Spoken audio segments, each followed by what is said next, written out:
Hey, this is Brian Stillman. Welcome back to CES 2020 here in Las Vegas, Nevada, in Las Vegas Convention Center. I'm here with, this is SMOODI. Yeah. I'm Brian. Nice to meet you. Yeah, Morgan Abraham, CTO. What is SMOODI? SMOODI, I mean, I know you make smoothies, but it's so much more than that. Yeah, so we're on a mission to make people happier and healthier, and we're doing that through leveraging technology and automation in our automated self-cleaning smoothie machine. So think of it as a robotic Keurig smoothie maker. So what does that mean? So you've got a machine where you put in a cup of what, and it spits out a smoothie. How does this work? Yeah, so basically we provide a machine, we also provide a freezer next to the machine, and then we have channel partners, so we have a full service model for our customers where we provide you with the ingredients prepackaged in cups. So customers and end users can then go to those freezers, take the cups out, they can open the lid of the cup and add any sort of boosters that we also provide and then put it right in our machine. Our machine then allows you to select how thick you want it, and that determines how much water gets put into your smoothie. It blends right in the cup, and then you walk away with a delicious smoothie in 1 minute when it then cleans itself off for the next user. So the cup is filled with frozen fruit and whatever other ingredients are in that particular smoothie. Yeah, so all of our ingredients and recipes are plant-based, so it's only fruits and vegetables. We don't add any dairy, we don't add any concentrates. It's real whole fruits and vegetable ingredients that we then flash freeze at peak ripeness and then send to you. That's really interesting and sounds pretty delicious. Well, you can try some if you want. This was made in our machine at our booth. This was made in your machine? Yep, about 20 minutes ago. Okay, so what flavor is this? This is our Berrylicious, or we also call it the Brain Booster, and because it boosts your brain energy. It's got raspberries, blueberries, You're going to need a much bigger one of these to boost my brain. This is day 2 of CES. My brain is as unboosted as possible at this point. Well, hopefully this can help a little bit. All right, so this is berries and some banana. Exactly. You said, yeah. Oh, it's really tasty. I mean, it tastes like berries and banana. Yeah. I mean, it's a smoothie. Yeah. There's no discernible difference between this smoothie and a smoothie I might have made myself. Although, actually, smoothies I made myself never quite come out right. But yeah, this is really good. This is awesome. So where'd you come up with this idea? Where'd this come from? So I came up with this idea about four and a half years ago over at Startup Weekend in Boston. So I was an engineer straight out of college, and we're working on this weekend project where it's sort of a hackathon for 2 days. And I helped this girl out with this idea for a trail mix vending machine. And we ended up winning the competition, and I was like, all right, cool, this is kind of cool making my own idea, turning it into a product concept and getting validated on it. So I thought about it some more, and I was like, trail mix isn't really the right product. Right. First of all, it's not the healthiest product out there. It's kind of cool to have this customized trail mix made right in front of you, but you want something healthier. You want something that's in high demand. Trail mix isn't necessarily the most popular product. And the most important thing about trail mix is it's supposed to go with you on the go, and you can bring it on the trail. It doesn't go bad. I wanted something that goes bad really quickly because you need to have a demand for it on the fly. So what can you get in the office that's healthy, in demand, and goes bad quickly? And I was like, smoothies. And I was like, can I make a smoothie vending machine? I thought, yes. And then I realized it's going to be way too hard. I'm not going to do it.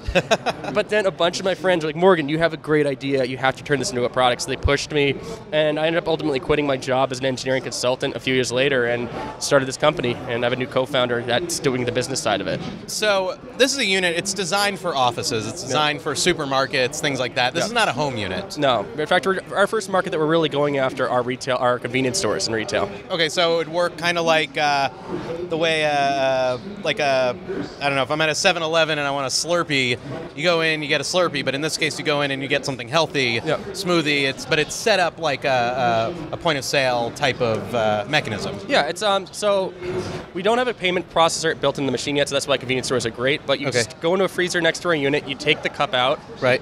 You can add any booster you want, depending if the location wants you to customize it even further, and then you put it right in our machine, and then you select how thick you want it. So and you just pay for it and walk out the door. Yep. So we've been live for a few months now in convenience stores, and it's been great and watching people interact with those machines. So how did you develop the recipes that go into the smoothie? I mean, it's like I said, I've tried to make smoothies in the past. They always turn out miserably. Yeah, I mean, we've had some pretty bad ones too.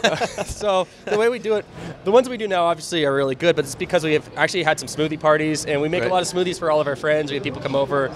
I get to go experiment. So, I mean, I've done things with chili peppers in them, sesame seeds. Right. My co-founder, he's actually allergic to nuts, so we have to be careful about that. Okay. So I do all the nut smoothies. And actually, none of ours are nuts that we have in the field right now, but we've done a few nut ones we've experimented with. And then we've come up with the three most popular ones that people really like. So the simplest to make. They're some of the more healthy. What are the three most popular? So we have our Brain Booster Berrylicious. So that has strawberries. The one you have right here, it's strawberries, blueberries, raspberries, blackberries with some banana. We also have our Tropical, which is mango, pineapple, and coconut. And then we have our Revitalizer, which is a green smoothie. We have spinach, we have mango, we have banana, and then our secret ingredient, matcha. Wow. Okay. That's one of the most popular, huh? Yeah. Fascinating. Okay. You know, you were not... You're new to this industry. I mean, this is an industry that doesn't quite exist until you decided to make a smoothie machine. What did you learn? What sort of challenges did you face bringing this to market? Because we were talking earlier, and this idea where, okay, you have an idea for a cool machine. Great. Okay, you figured it out. An automatic blending machine. You figure out it needs the cups. But then you've got to figure out people who can supply the fruit. You've got to figure out people who can supply it frozen, who can make the cups, who can do this, who can do that. How did you sort of work your way through that? How did you reach a point where this all started to come together? Yeah, I mean, actually, so to begin with, our idea was pretty different to start. So I thought of it sort of as a Coca-Cola freestyle machine where you have all these different columns of fruit and you can select whatever amount of mixture you want. Okay. And then it mixes it into the cup and then you walk away with it. And I thought that'd be really cool, but I knew from a design process, from an operational process, right, and maintaining that machine would be really challenging. But what really killed that idea was we did our first pilot and we really started experimenting with customers early. We had a whole smoothie buffet. Actually, we were in New York at the time. Okay. So we're doing it over in Financial District. And people were making all these smoothies and we had all these fresh ingredients, but they wanted to put every single ingredient in it. And we said, no, you can only pick 3. Like, no, can we just do 5? And what happens when you mix every color together? Right. It turns brown. So we have all these brown smoothies coming out, great ingredients, but people were looking at us like, these are terrible. I was like, well, you picked the ingredients, but it was our fault for allowing them to do it. So it was a very quick lesson to know that, hey, we can't let people fully customize. People want to customize, but you can't give them full control because you get this choice dilemma. So we ended up deciding to come up with a pod idea where you have these prepackaged pods. So that was sort of the beginning of it. And it's funny, my co-founder who I have now, the story behind us is that he was actually working on the same idea as me. I developed the technology, but he'd validated the business. He was going to business school over in Boston at the time, and I found out about him that he had the same idea.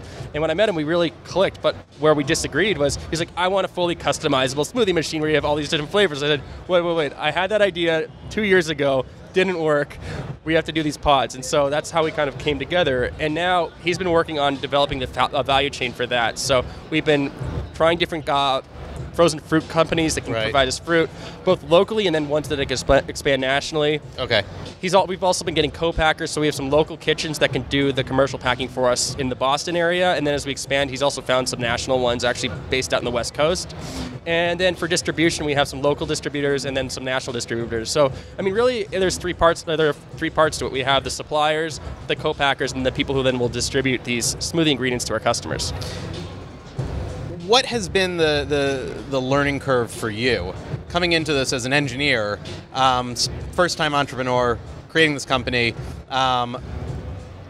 What for you has been the thing that you've had to figure out? I think the big thing is you have to question every assumption you make. It's good to have assumptions to start things and kind of narrow things down, but oftentimes those are misplaced. Especially as engineers, we have this tendency to say we need to over-design these things and make them super cool and add all these features. And I certainly started like that, but for example, with this fully customized machine that was going to be the size of a friggin' giant vending machine, first of all, it wouldn't even work for most of our customers because space is really important. Right.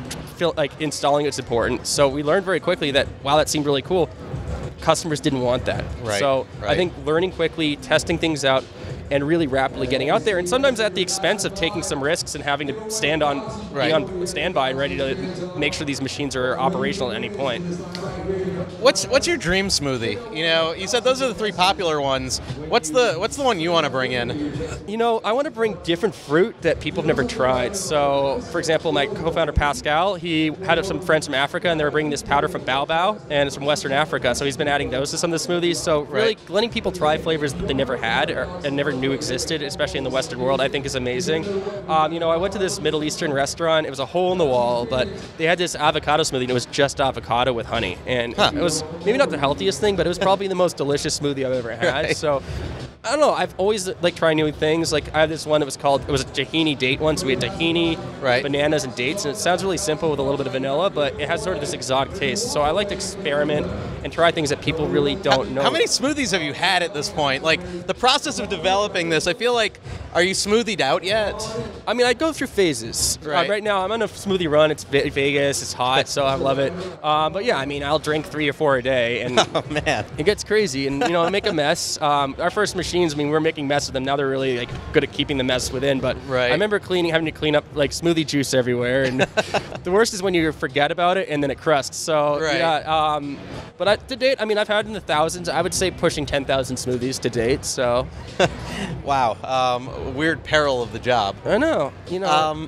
What's with the name SMOODI? So yeah, Pascal, my co-founder, came up with the name, and it's all about your mood. So we want to make people happier and healthier. So it's funny, when we saw people using our machines, they started smiling and getting really excited. It's not only are we building these healthy products for people, but we're building healthy habits, and that's important because people really enjoy the whole experience. Right. So SMOODI has the word mood in it, and so it's a new way of thinking about how you drink your smoothie. Cool. So how much are you looking to price these units at? When do you think they're going to be available? Yeah. Obviously, they're for businesses, they're for markets and things like that. They're not for the home user. Yep. So what are you thinking in terms of being released and cost? So we're releasing it this year. We already have a contract manufacturer. Everything is being made in the U.S. We're based in Boston, so we actually have every machine is being assembled in northern Massachusetts, and it's great. They can scale to large volumes with us.